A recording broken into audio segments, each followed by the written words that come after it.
Hello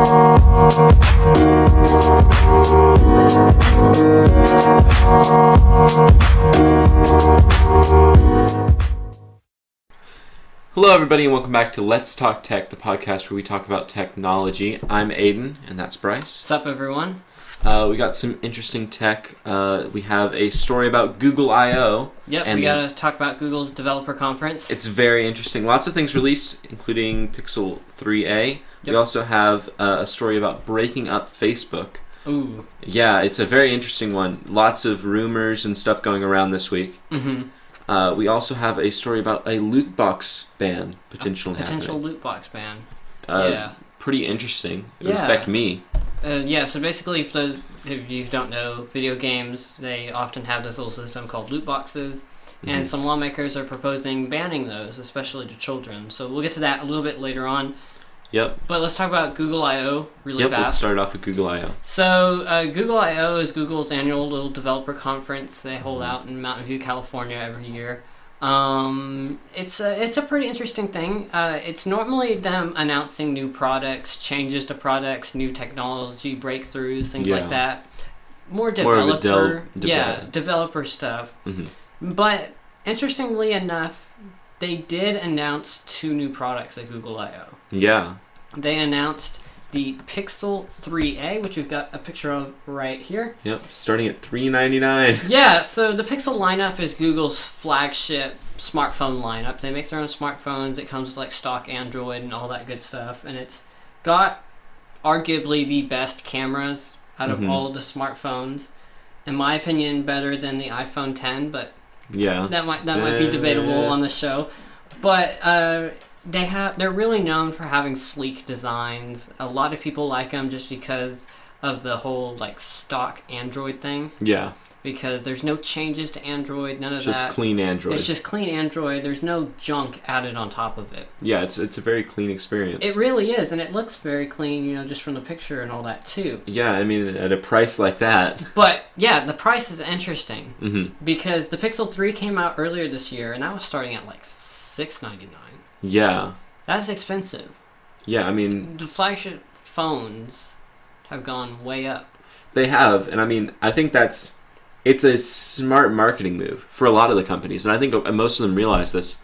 If you make your base model more expensive and then add a lesser model, people who can't afford the base model are gonna buy the cheaper model or the A or the the SE or whatever the smaller, less features model is. The E from the Galaxy series. So I mean, what we've seen in the past and what we've seen with some phone manufacturers like Razer and a lot of gaming companies is they make these premium phones. Yeah. This is, if you look, this is sort of a base model, and the Pixel 3 is a premium phone. Yeah, there's no doubt about it. But the 3 is marketed as their base model. It's very smart for a lot of these tech companies to be doing this. I mean, if you have the money for a Pixel 3, you don't want the cheap version. Yeah. You want the base model. Yeah. Maybe, and if they had an extra model, maybe you don't want the super awesome phone. Yeah, you kind of want what's in the middle. You want what's in the middle, what everybody's supposed to have. Well, oftentimes what happens is we put these really cheap phones next to these kind of mid phones next to these really high-end phones, and the goal is to get you to buy that phone in the middle, the phone that's just right. A lot of people, they don't want to go for the super cheap one. That might be kind of bad. A lot of people aren't going to go for the super expensive phone. The main phone that they want you to buy is the main middle one. Yeah. This doesn't apply to Google, though, because Google only has 2 lineups, the 3 and the 3A. So that doesn't really matter, but that's what we often see in the smartphone industry is sometimes you see a super premium phone next to a not so kind of premium phone next to a cheap phone. Maybe Google is going that direction. I don't know. What I do know is that the sales for the Pixel 3, the regular phone, were a lot worse than last year. Yeah. And that might have to do with the increase in price. Definitely. There wasn't a lot of improvement. People weren't upgrading. People are holding on to their smartphones longer, believe it or not. Yeah, it's been the story with Apple for a while now. They're increasing prices with Apple, well, not recently, but in the past, crossing that $1,000 threshold. And a lot of companies following suit. Phones are getting more expensive. And now that we have these really expensive phones here, a lot of people just simply can't afford it. Yeah. And with, glass backs, glass fronts, and with the whole replacing the glass back thing on the iPhone, a lot of the time, these are disposable items for people. Mm-hmm. If you look at the way people treat these phones, they're going to get cracked. It's an item that you have in your pocket 24/7. A lot of people don't treat them the best. They treat them as a daily carry. They use it and abuse it. And for a phone that's $1,000, for a lot of people, it's just not. You just can't do that. That, and as these phones become more expensive and more premium, they're also a lot harder to repair. Yeah. Which means the cost of repair, if you do break it, goes way up. Yeah, I mean, with the new screens and stuff, a lot of the time nowadays, with the QLED, we're having to replace the LCD also. Yeah. It's not just a glass replace like it was with the LCD. It's glass and an LCD replacement, which is significantly more expensive. Yeah. Plus, you lose the waterproofing on the new phones. Replacing nowadays doesn't really seem like a good idea. So, really quickly, I'm going to go over some of the specs on this. I unfortunately don't have the exact specs written down. Mm-hmm. It's a pretty decent sized phone, though. It's got an OLED display, which is nice because most phones at that $400 price range don't have an OLED display. Yeah. It's got a nice glass front, plastic back, I believe. Okay. So there's no wireless charging support or anything like that, or whatever you want to call it. I just call it plastic. There's like some fancy term. They have polycarbonate nonsense. It's plastic. It's plastic that's a little bit less scratchable. Yeah, and it's got a nice finish. It's got a nice look to it, but of course.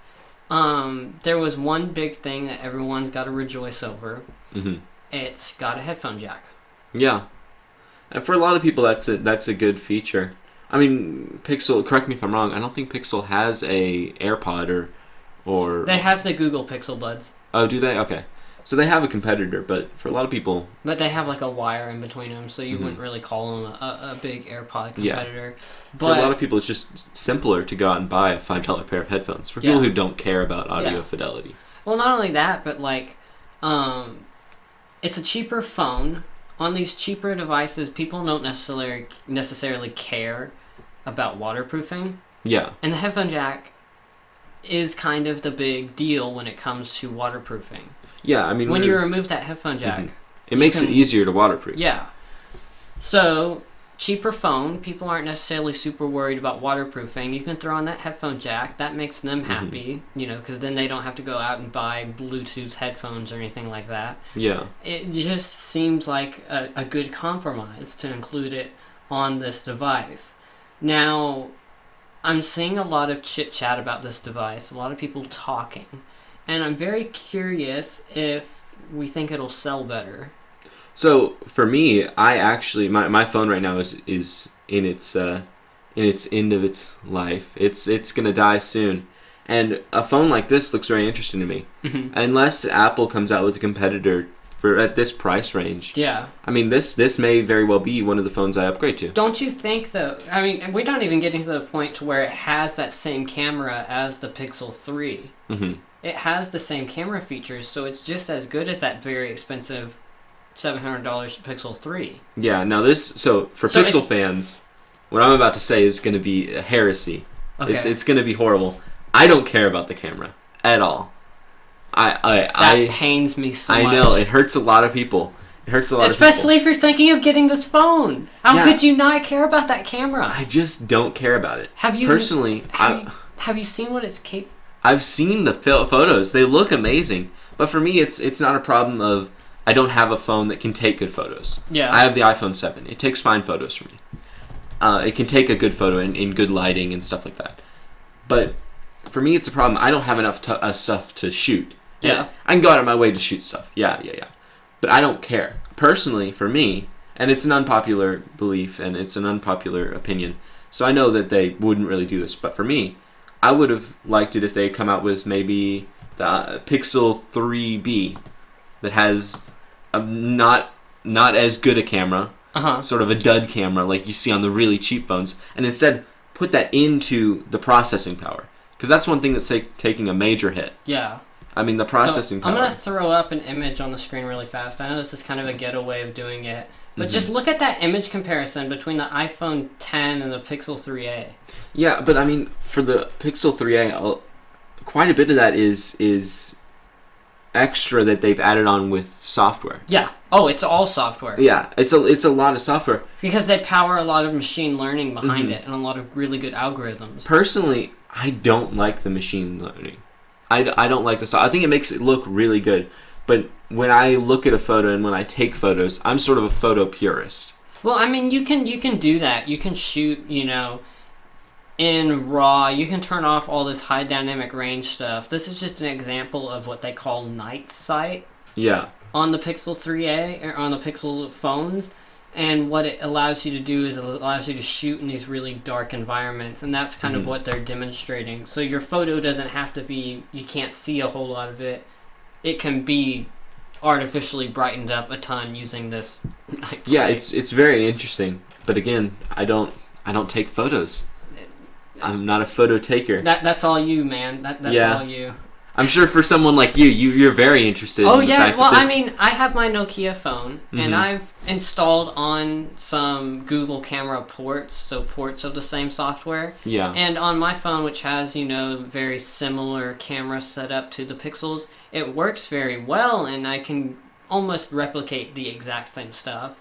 So I've tried my best with what I have. But yeah, no, this would be a perfect phone for me. Do you see yourself upgrading? No, not right now. I've only had mine this month. It's been a year I've had my phone, and I shoot for 2. Okay. So, unless, of course, it breaks or something like that. So, too soon for me, but it's a good deal, honestly. It really is. I mean, I'm interested to see. I doubt next year they'll come out with a replacement for this. I don't know. We'll have to see if they come out with more budget phones. It depends on how well this sells. I mean, looking at the market and things like that, if you look at what Apple's been doing, I mean, what were their budget options? It was the iPhone SE, and then like the iPhone 8. I guess you count. No, not really. I mean, it's a premium phone, but it's a less premium phone because they released the iPhone 10 at the same time. Personally, I would consider the iPhone 8 a alternative. And then, I mean, but it's still relatively expensive. It's still pretty expensive compared to a phone like this. And then you look at, what's their new budget option? The iPhone R? The 10R? XR? Yeah, that's the, did you really just call it the XR? Oh, wait. Are you even an Apple fan? I'm not down with the naming schemes. It's 10. It's 10R. No, it's XR to me. They do an X. It's an X. You just spoke. I know. In this one segment, I've angered Pixel fans, most phone fans, with the camera thing, and now I've angered my own sect of Apple. Well, let's move on from the phones then. I want to quickly talk about a new home device. So Google has decided that the whole Google Home thing isn't good enough for them anymore. Yeah. So they're going with the Nest Hub Max. Oh, this sort of reminds me of the.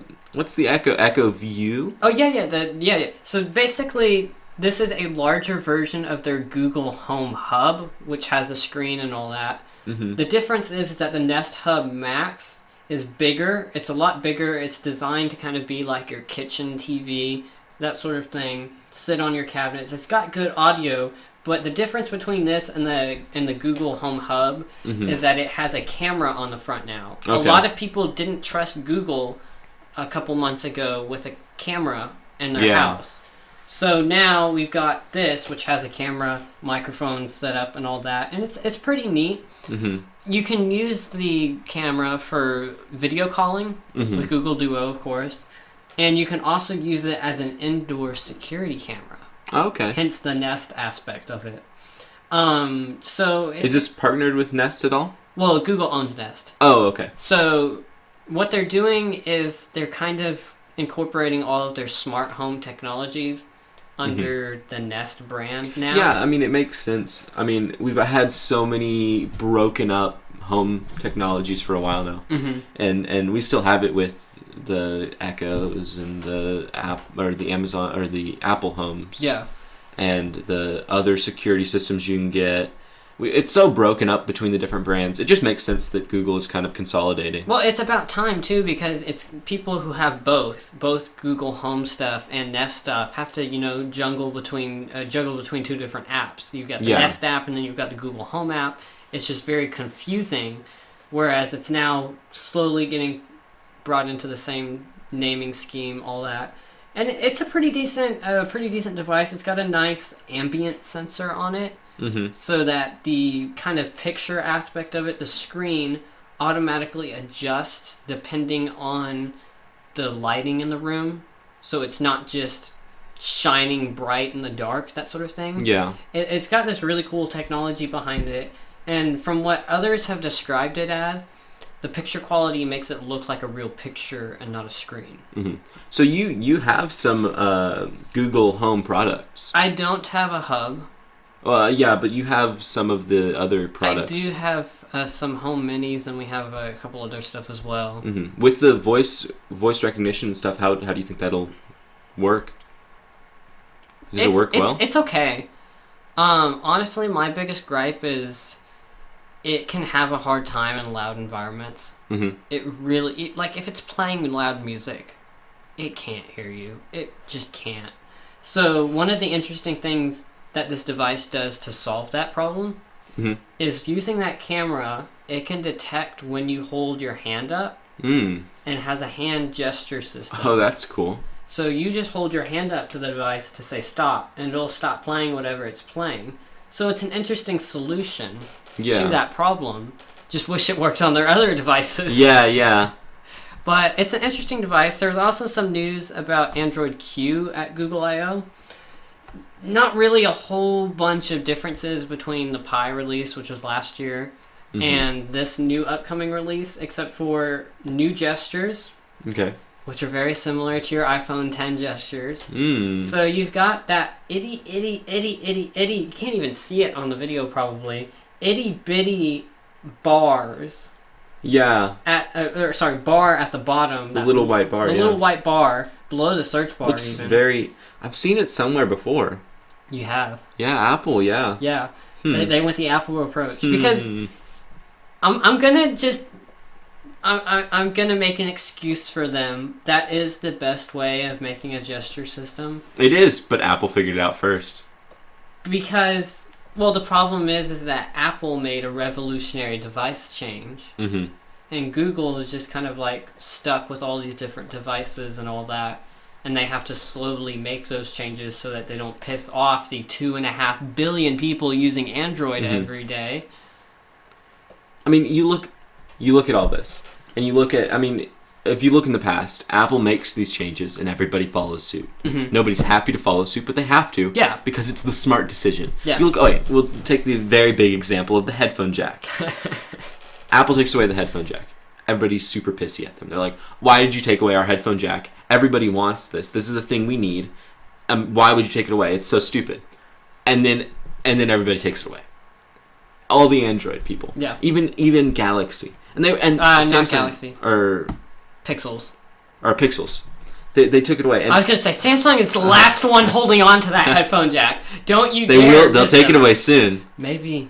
I mean, the Galaxy Fold doesn't have a headphone jack. I just thought I'd point that out. I don't think, from what I saw, it doesn't. So yeah, so they aren't holding on to it. They aren't. They've given up. I mean, if you look at it, they are giving up because they know it's a dumb thing to have. Yeah. They know it's an outdated technology. They know that Bluetooth will take over and it's just better. They know that it's hard to waterproof. They know that it increases the thickness of their phones. They know that they can make something better with their proprietary connectors. Yeah. I mean, it's dumb for everybody to be like, Apple, why did you do this? It's stupid. If you look at the reasons they're doing it, it really isn't. The reason that, people even complained a little bit about these gestures for Apple. Yeah. It's the best way to do this with a revolutionary new you device. save so much screen real estate. You do. Because you see, you guys didn't have this on Apple, but on Android, we had that awful navigation bar. Or not awful, it's pretty good. The navigation bar at the bottom. Yeah, with the back button and the home button. Yeah, and it takes up a lot of screen real estate. And so, with this is only taking up, like, what? I mean, not even like not like maybe like 5 pixels. It's really hard to tell. there is quite a large border down there, although that's used for a speaker. Oh, that's just this is just an example image. Oh, is it? Okay. That's not the screen. The bottom of the screen itself is where that white bar is. Okay. But I mean the border down there. Yeah, that's just the bezel on. I guess Yeah. this is like a Pixel phone. And I mean bezel. that's roughly the size of that bar you had on older, but it's being used for other things. It's being used for. I mean, that's a front-facing speaker. I assume dual front-facing speakers. Yeah, but this is just an example image using their Pixel phones. Okay. That the actual software itself with Android is everything on the screen. Okay. But it's pretty neat. The other neat thing that we're finally getting is dark mode, which you do not have on iOS yet. We don't, because we don't need it. Apple's already picked the best mode for us. Our Apple overlords are watching our backs. You guys are going to lose so much battery life out of this, especially with those new OLED panels. It's QLED for us, isn't it? No, it's is it? I think it's QLED. I thought it was OLED on the iPhones. It's different for iPhones because iPhones. We have to be different. I'm gonna Google that later. I'm pretty sure it's OLED. Regardless, though, with dark mode, Google's kind of proven this, is that the dark mode user interface will actually save you a lot of battery. Because your light, each pixel has to be powered individually. Turn off. So it turns off the pixels, and that'll actually save you battery, which is really neat. And I don't know about you, but I don't like being blinded late at night in a dark room when I'm opening up an app and everything turns white. So there's that. But that's really all I've got. Yeah, I mean, I think some interesting things. It feels developer-y. I mean, 2 new product launches. They aren't huge. Yeah. I personally really like the Pixel 3a. Yeah, I think that's a solid launch. It's a great expansion to their fleet. I hope they keep it going. I hope they keep it going with the Pixel 4a, the Pixel 5a, and just keep it Or going. better yet, maybe take a step back and take this as your base model. Improve it a little bit. Yeah. The price is perfect. I mean, at some point though, they have to make money, and they are making money, a ton of it, off of this phone and their other phones. But I imagine their profit margin on this phone is less. Because, I mean, really what they're doing here is they're saying, okay, we have a market that wants our phones but can't afford them. We still want the money out of them. Yeah. But they just can't afford our phones. We'll market a smaller phone. It's going to be available. I believe what they're trying to do with this phone is market it towards developing countries as well. Kind of like what Apple did with the SE. Which didn't work. Unfortunately, it didn't work for them. But maybe Google thinks that they'll have a bit more success. Kind of like Huawei and Xiaomi have had in these developing countries. Yeah, I mean, I think with their fleet, I think they're not going to take a step back. I don't think they're going to make this they aren't going to do that. No, I was just thinking maybe you could take some ideas from this. I think, personally, they have the market exactly where they want it at this point. They have their phones branded the way they want it. They have us thinking about these phones the way they want. They have us thinking there's a base model and a worse model. They have us thinking that. Yeah. And they have us thinking we want the base model, we'll take the worst model if we can't afford it.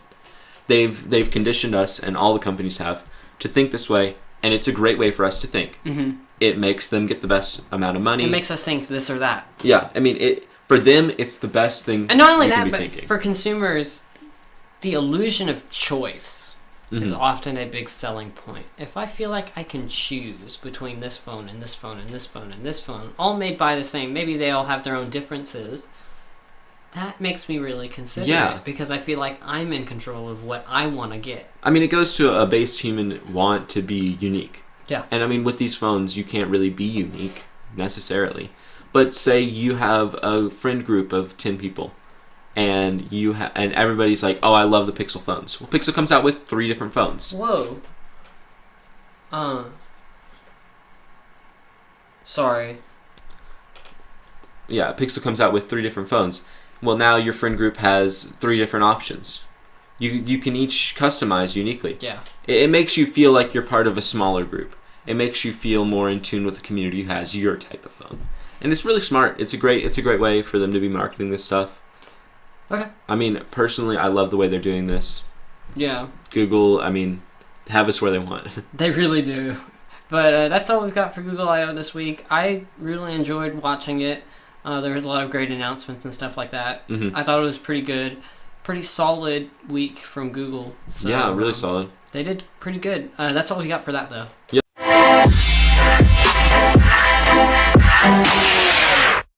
So next we have a story about Facebook. Again, and they basically wrote our podcast for us last time. Yeah, we talked about Facebook for 45 minutes straight last week. It was a long Facebook-centric podcast, but not as long today. No. We have a single story about Facebook, but it's an interesting one. Yeah, there's lots of people talking about Facebook recently. Yep. So, Facebook co-founder Chris Hughes wrote a New York Times opinion piece about speech online and basically suggested that he thinks that Facebook should be broken up. Yeah. Which is interesting. Mm-hmm. I mean, it seems very odd. I mean, he left, what was it, like 2007? Yeah, 2007. He left around then, and I mean, it makes sense why, from a competition standpoint, why he would want Facebook broken up. Because he left it so early on? He left it so early on. So does that mean it's malicious intent? It could be. It could be. Some of the other things he says makes me think maybe not, but we have to factor in that he's coming up and he's saying, well, we should break up Facebook. Mm-hmm. This may be because he kind of missed out, and he knows how to make a competitor of Facebook. He knows how to do that, but you can't really break into that market. Yeah, so could be malicious intent. Probably not, though. I like to think that people are decent. Anyways, so he primarily called for Facebook, Instagram, WhatsApp, etc., all these companies owned by Facebook, to be broken up into individual companies. Yeah. Which I thought was interesting. Personally, I'm not for it. Yeah?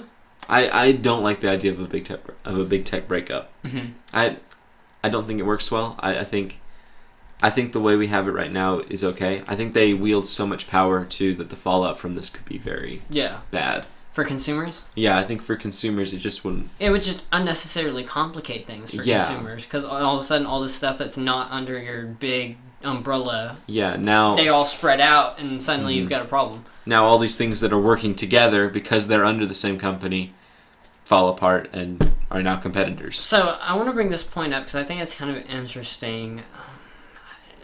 It's something else. Mm-hmm. Towards the end of the opinion piece, he calls for a new government agency to be created to regulate tech companies. Isn't that kind of what the FCC already does? I guess sort of. They're sort of communications. I mean, but all these social media platforms are communications. Yeah, maybe he means like some sort of organization to moderate tech companies in general, not just the social media platforms.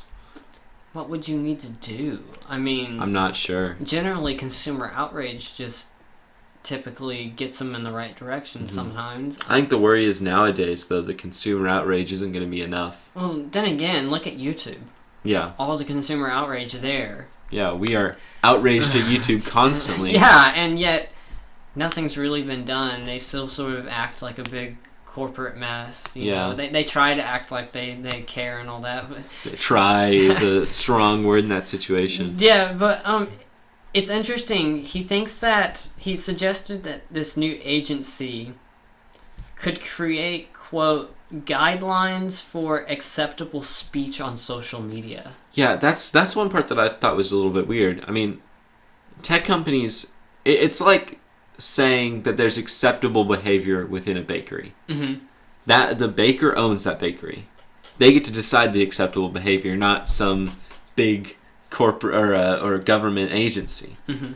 They own it. They spent the money to build it. They spent the time, the effort to build up their bakery. Well, and it's like, so each person gets to decide their own guidelines inside their bakery or whatever. But what's interesting is nowadays, we typically like to rank our social media platforms based on, well, what do they allow, what do they not allow?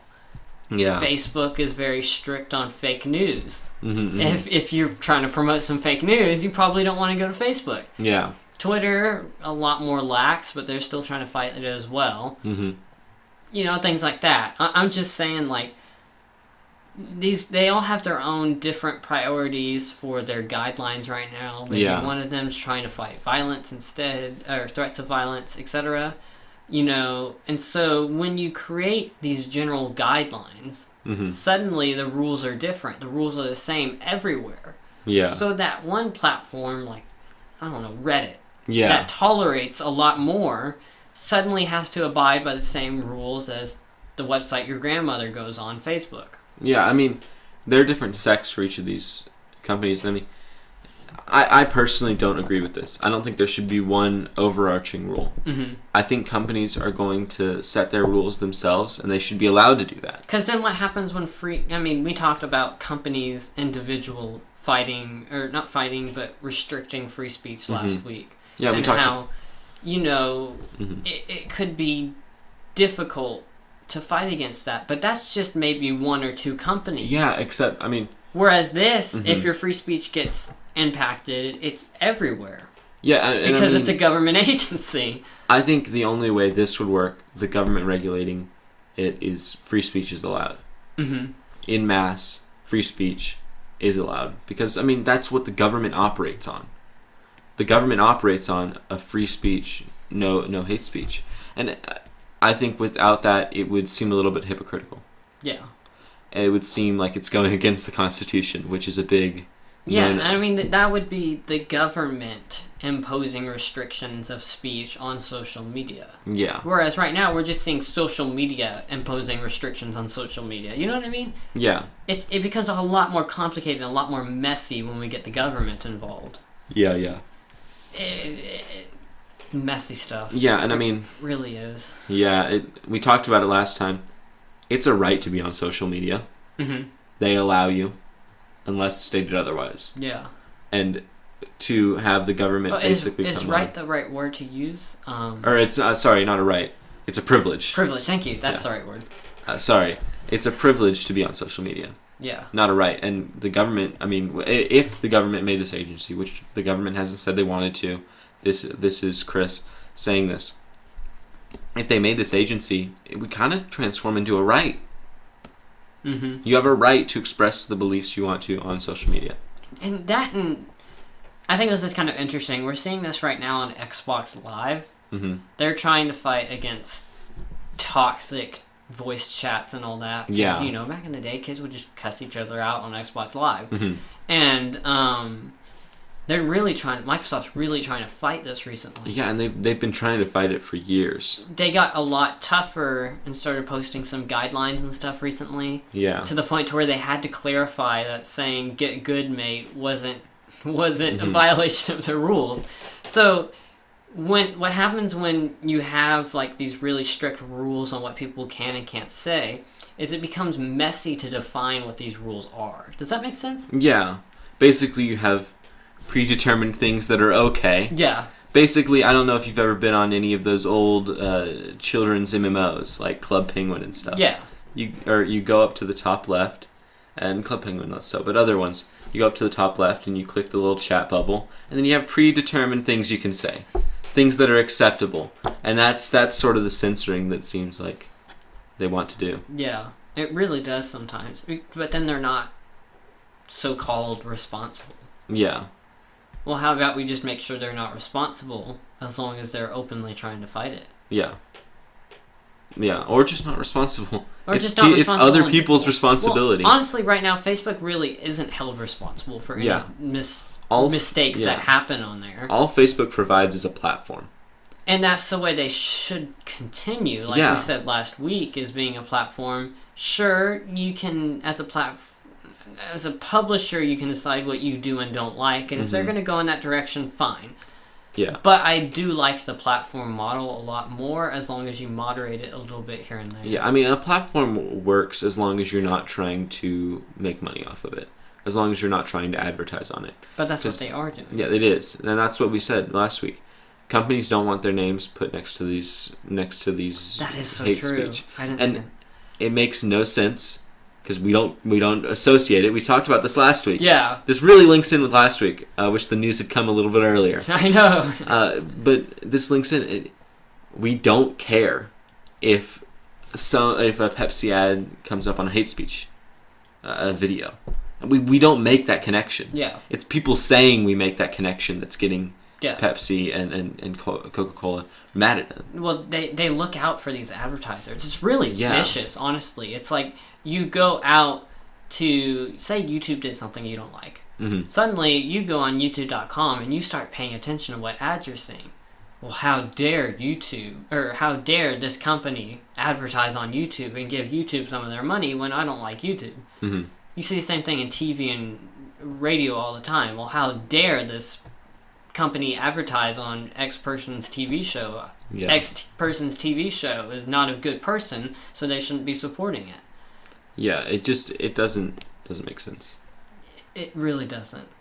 And in terms of Facebook, you know, what happens is people see stuff on Facebook they don't like. Mm-hmm. Take the New Zealand, as much as I hate to bring this up because this is such a polarized issue, the New Zealand shooter, Yeah. mosque shooter, awful thing that happened there. Yeah, 100% awful. He live streamed that on Facebook. Yeah. That's awful. Of Mhm. course Facebook should fight against someone doing that on Yeah. Facebook. But let's not It's not Facebook's fault. let's not hold Facebook's advertisers responsible Yeah. for that happening. It's not Facebook's fault either. We see this on YouTube all the time. Something awful happens on YouTube. Suddenly YouTube and its advertisers are responsible. Mhm. No, they're not. No, not at all.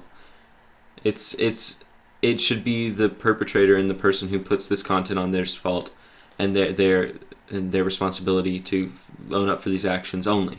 And if something bad happens, kick them off the platform. Yeah. That's fine. Mm-hmm. Just do that. We don't need to jump into all these adpocalypse nonsense, stuff Yeah. like that.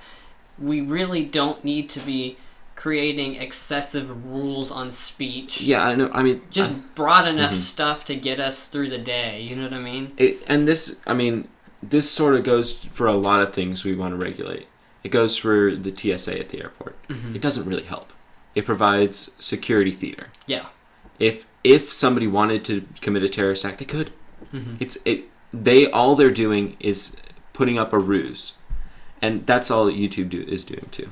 That's all that they're putting up a ruse saying, hey, well, it's somewhat of a ruse. They're really going tight in on their rules. Yeah, but you can still post the stuff on YouTube. But you can still post stuff. But not only that, but then they're selectively choosing who they want to be really hard on. Yeah. And that's something we talked about a lot last week, and that's why we're very concerned about all these speech rules. Yeah, and it's because YouTube and Facebook, they determine who they want to enforce that on. And after a big thing happens on YouTube, after a big controversy happens, Mm-hmm. YouTube tightens down Mm-hmm. on creators that aren't creating this type of content. Yeah. They tighten down in general. That's the theater to it. They're tightening down for the act of, we're tightening down on all this. And then the next outrage happens. Mm-hmm. And then another thing gets posted on YouTube that's not great. I like to give the great example of why I don't like Logan Paul. Mm-hmm. I was a nice little Minecraft video game YouTuber at Mhm. one point. I still like doing that occasionally, not as much anymore. I used to run ads on my YouTube channel. I used to have a lot of fun. I would make a little bit of money from it on the side. You know what I mean? Yeah. Logan Paul's controversy happened. Advertisements were placed next to a YouTube video on a giant channel with millions and millions of subscribers where he posted a video with a dead body in it. Yeah. And this is a massive YouTuber. Lots of people saw this, and of course this became a massive controversy. Guess what happened a month and a half later? The apocalypse. Not the adpocalypse. What happened was stripping away everyone's ability to run advertisements unless you had a certain size channel. Yeah. And suddenly, guess who didn't meet the requirements? Yeah.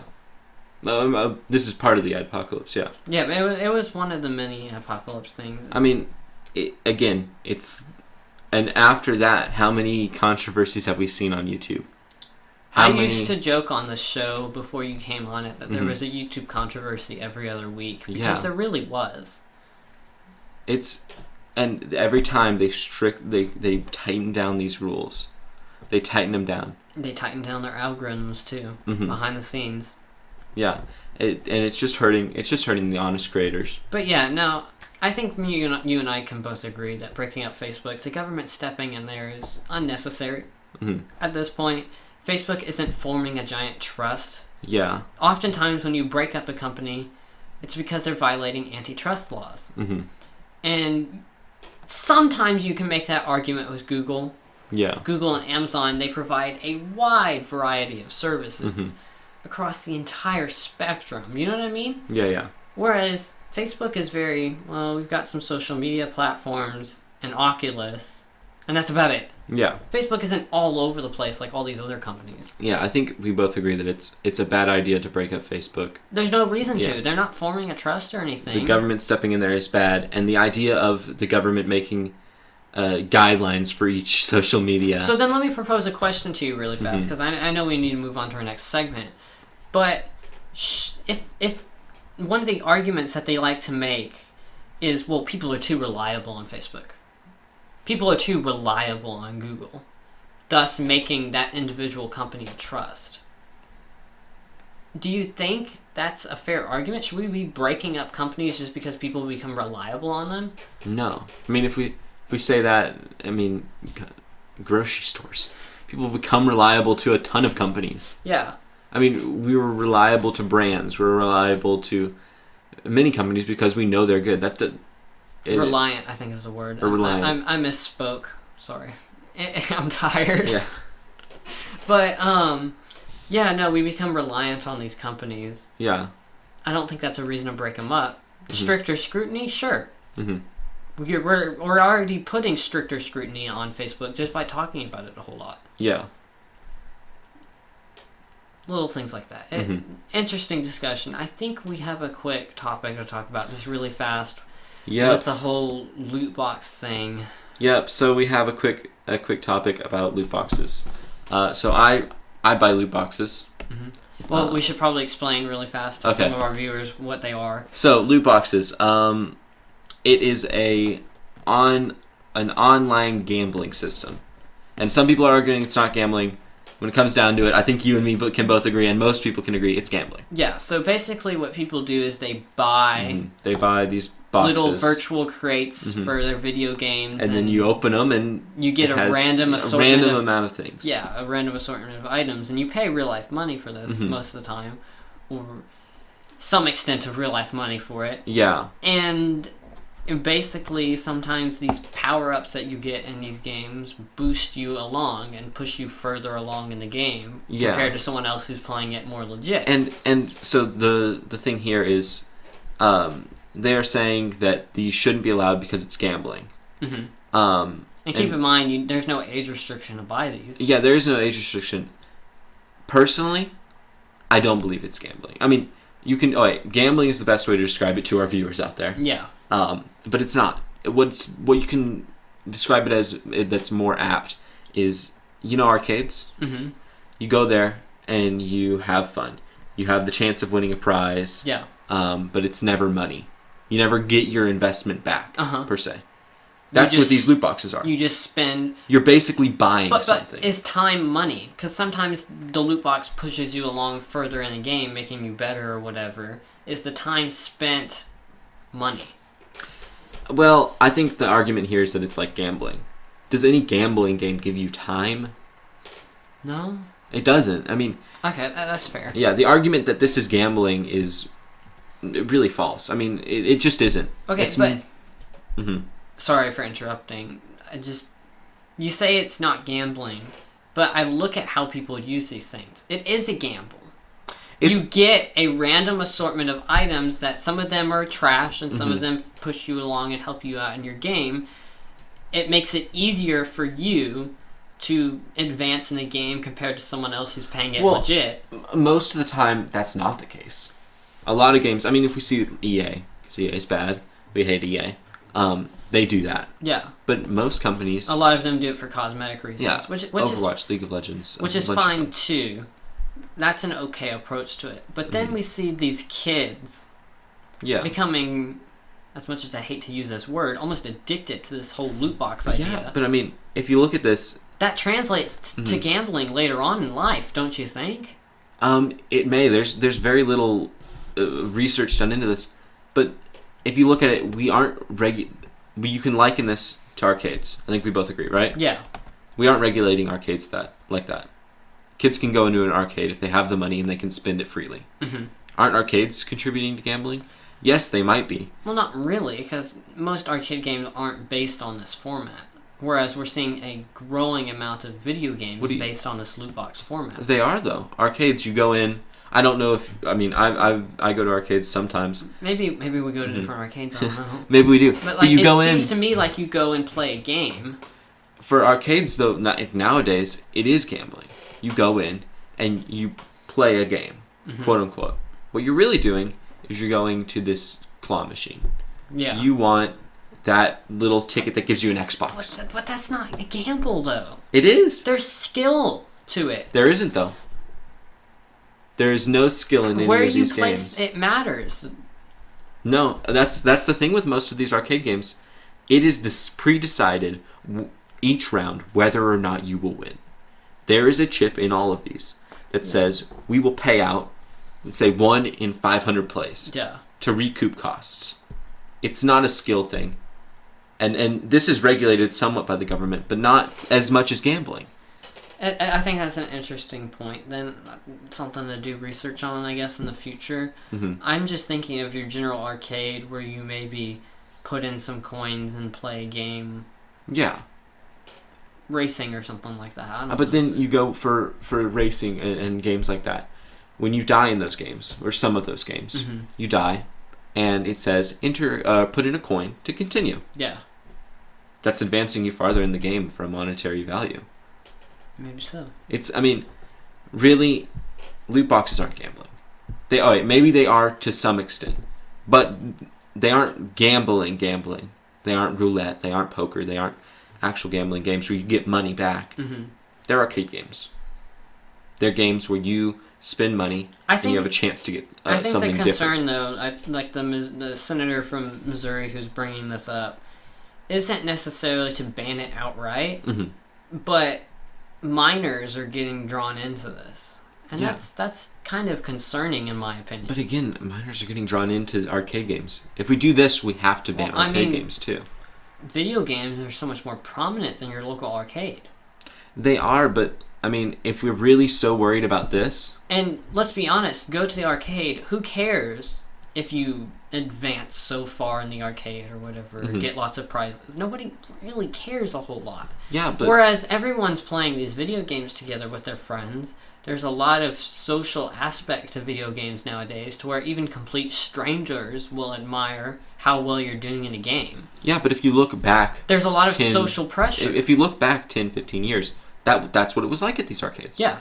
And but do we have the focus is no longer on the arcades. Yeah, the focus is on these video games. No, but back games. then, we're looking back then. Do we have a dystopian future where everybody's addicted to gambling? No. No. We don't. These arcades are like what we have now. They're very like. We've had children growing up. We've had the previous generation of children growing up with these arcade games, or the previous generations growing up with these arcade games where you pay to win, per se. Yeah. We've had them growing up with this. We've had it where people are at the arcade and they I mean, you see it in movies. I wasn't alive back then, but I hear about it. People huddling around, seeing how far you're getting in a game. Yeah. If you get really far, you gain the popularity. Yeah. I mean, but that's how it is today as well. It is, but we saw how the generation back then grew up. Have you been to Las Vegas? I mean, yes, but it's that we aren't at a level that it's dangerous. No, not yet. And I mean, it's still banned in a lot of states, so that's fine too. But the thing is, we aren't at a level now where it's dangerous. The question is that this prolific. Okay, so maybe it doesn't promote going off and doing real life gambling. But what it does is it creates further incitement to go ahead and spend, maybe just a little bit more money on this game, and a little bit more money, and a little bit more money. It's like a trap to get you in. Okay. So many other things are like this too. You buy the game, then all of a sudden you're going to start buying your DLCs. That's fine too. There's that model. But then it's all like, well, I could get these loot boxes. Yeah. Ooh, this loot box works really well. I could get another one. Not so well. I'm gonna get another one. Maybe that's what they're concerned about? I mean, yeah, but you could say that again for arcades. I mean, if you look back, just shift away from the arcades, just for time. Okay. Don't you think that model is a little bit dangerous, especially for children, minors? I don't. Because we've seen it in the past. I'm gonna go back. We've seen this in the past. Full circle here. We've seen how it's been handled in the past. Yes. It hasn't corrupted our children in the past. It's not going to suddenly corrupt them now. Yes. But your children those kids did not have their arcades in their living room. They didn't. They didn't have their arcades in their pockets. They didn't. But, I mean, it's the same thing.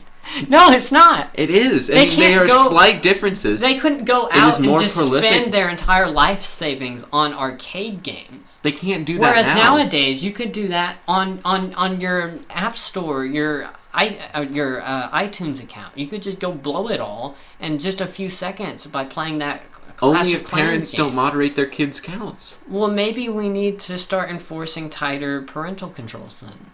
We already have tighter parental controls. Then we need to tell parents to be doing it, because we got kids going out here and blowing hundreds and hundreds of bucks. Yeah, and that is a problem.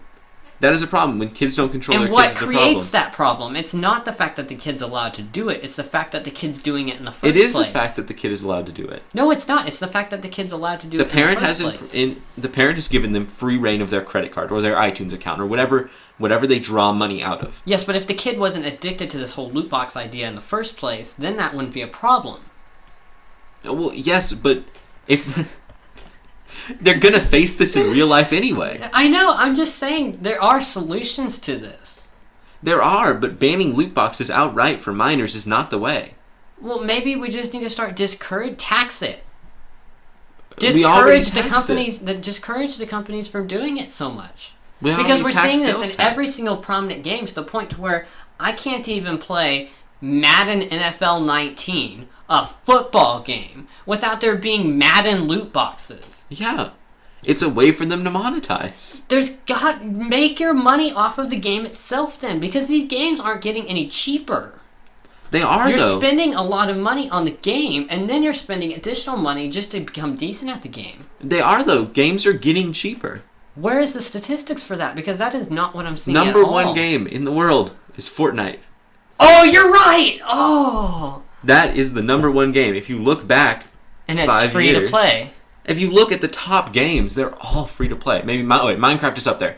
But Minecraft is relatively cheap. It's not $60. And Minecraft even offers these nowadays. Yeah. Right now, games are becoming free to play because they can monetize this way. Maybe I must have been thinking of different games then. Maybe because from my experience, I look at Xbox games occasionally, and they just get expensive. Yeah, I mean, I play League of Legends. Mm-hmm. It's free to play, but you go in and you can spend money on it.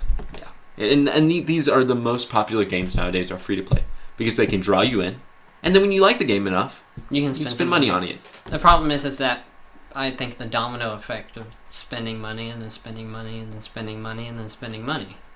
I mean, to some extent, but you gotta have self-control, and I see the problem there. Kids don't have self-control. No, kids don't. But the parents are need to be the self-control for the kid. Yeah, and that's the role of a parent. Yeah, I'm just saying, maybe let's make sure these loot boxes aren't too insightful or exciting. I mean, maybe they could be, but I think the advances we've made in these loot boxes, making them more cosmetic. Yeah, we have. It has been different. But then it's like, in order to get people to pay for the cosmetics, we got to offer exclusive cosmetics. Yeah. And then all of a sudden it's right back to exciting again. Everyone wants that exclusive. Mm-hmm, mm-hmm. But if you look at that, we've seen it in arcades. I mean, it's even more potent when you can win something in an arcade. Mm-hmm. It's even more potent when you can win something of monetary value in an arcade. It's even more potent when you can continue to play the game. Yeah. It's even more potent when there's peer pressure around you to keep playing the game. Mm-hmm. I think maybe this could be too far. I don't think it is, though. I think if we look at the statistics and we look at the past... Maybe an outright ban. An outright ban is not the way to go. Maybe that's not the right to go, but maybe, I don't know, tax it a bit more. We're really not taxing it a whole lot, except for a couple of states. I mean, we are sales taxing all of it. From what I've seen, there are some states, I think like Oregon, where video game content is not taxed at all. So then, Yeah, but video most game states are. companies just put their mailing address or whatever there. A lot of states are taxing it, maybe taxing this content in particular even more. Could be a way to go. Yeah. Maybe putting some kind of, I don't know, put some kind of Federal Trade Commission committee. See what the FTC can do about this. Because it is a problem I'm seeing with kids who are way younger than me. Yeah. It is kind of, in my opinion, manipulative.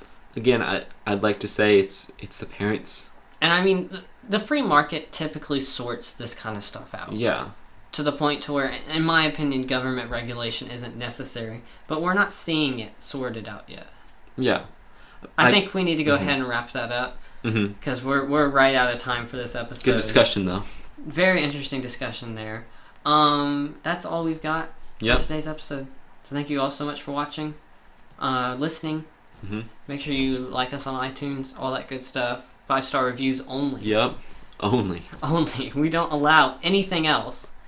That's all we don't deserve anything else. No, really, we don't. Because the show is just so good. We're here every week giving you the best tech news. And today was an even extra long episode, too. So if you like these extra long episodes, tell your friends about us. You know, do whatever. Spread the word. Follow us on social media at Let's Talk Tech Pod.